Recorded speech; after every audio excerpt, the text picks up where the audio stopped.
I just unboxed a DJI Mavic Mini, and this is the remote control. I'm still trying to learn how to use this thing.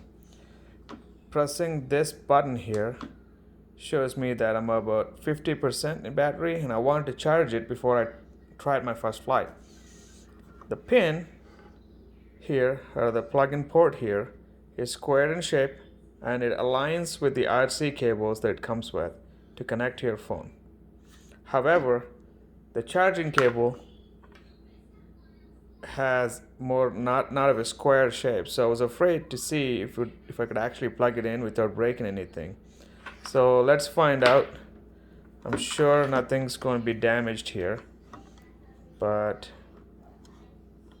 I just want to make sure. Nope.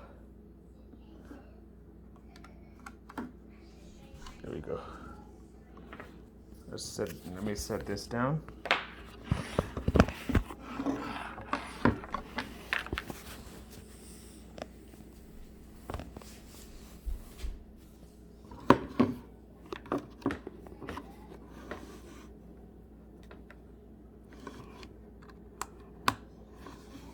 There we go.